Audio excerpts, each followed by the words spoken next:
أعوذ بالله من الشيطان الرجيم. بسم الله الرحمن الرحيم. وقالت اليهود ليست النصارى على شيء وقالت النصارى ليست اليهود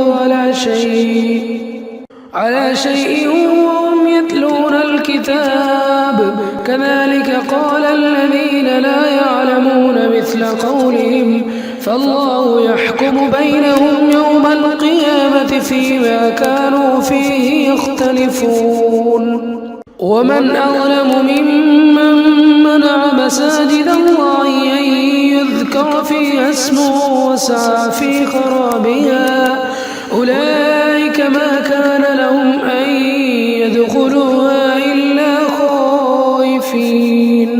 لهم في الدنيا خزي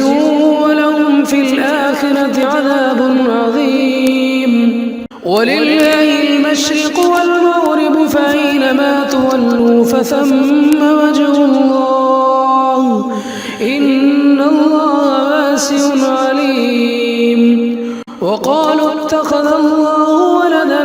سبحانه بل له ما في السماوات والأرض كل له قانتون بديع السماوات والأرض وإذا قضى أمرا فإنما يقول له كن فيكون وقال الذين لا يعلمون لولا يكلمنا الله أو تأتينا آية كذلك قال الذين من قبلهم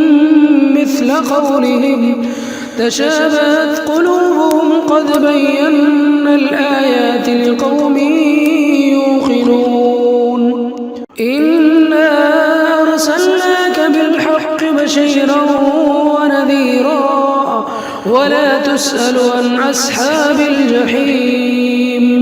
ولن ترضى عنك اليهود ولا النصارى حتى تتبع ملتهم قل إن هدى الله هو الهدى ولئن اتبعت أهواءهم بعد الذي جاءك من العلم ما لك من الله من ولي ولا نصير الذين آتيناهم الكتاب يتلونه حق تلاوته أولئك يؤمنون به ومن يكفر به فأولئك هم الخاسرون